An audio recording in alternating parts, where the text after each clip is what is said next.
Oui, les amis, écoutez, c'est Fabien Klimenko de Cannes. Je viens vous refaire un audio pour vous parler de ces alignements planétaires fabuleux qui vont se produire sur 2020 et plus principalement sur celui qui va se produire de la vingtaine de mars environ au 1er avril. C'est pas un poisson.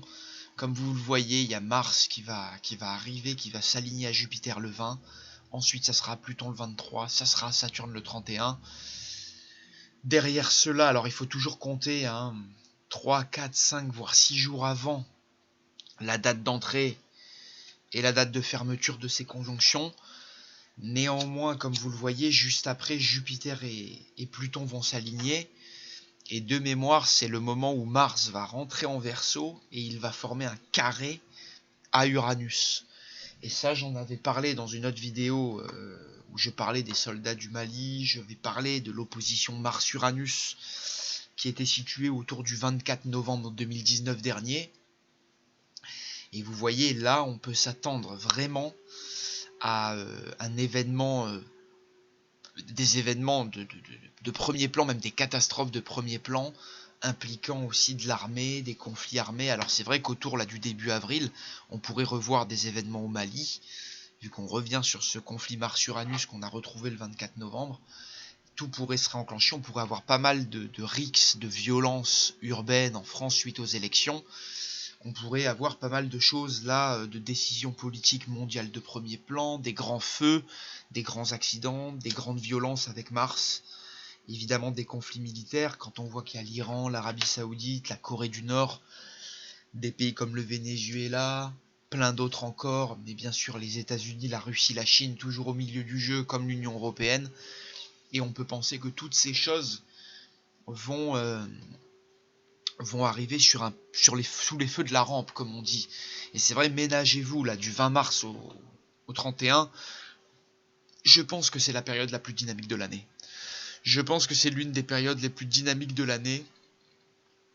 Et peut-être qu'ils se verront, s'il doit y avoir un événement de premier plan, on va dire, sur 2020, je pense qu'il se produira vers là.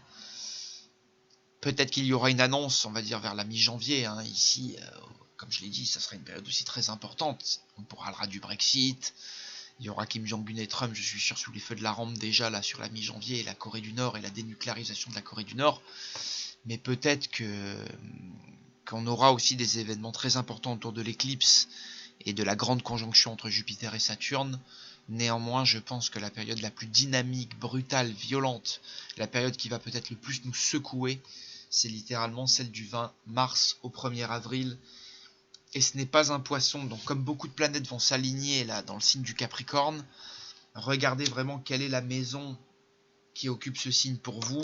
Elle peut être très intéressante et indiquer dans quel domaine de vie l'action va se manifester pour vous. Si c'est par exemple votre maison neuve, ça peut être la loi, ça peut être l'étranger, ça peut être tout ce qui est les hautes études. Si c'est la maison 7, ça va être avec le partenaire, les associés, le conjoint. Si c'est dans votre maison 2, ça sera concernant votre argent, vos acquis.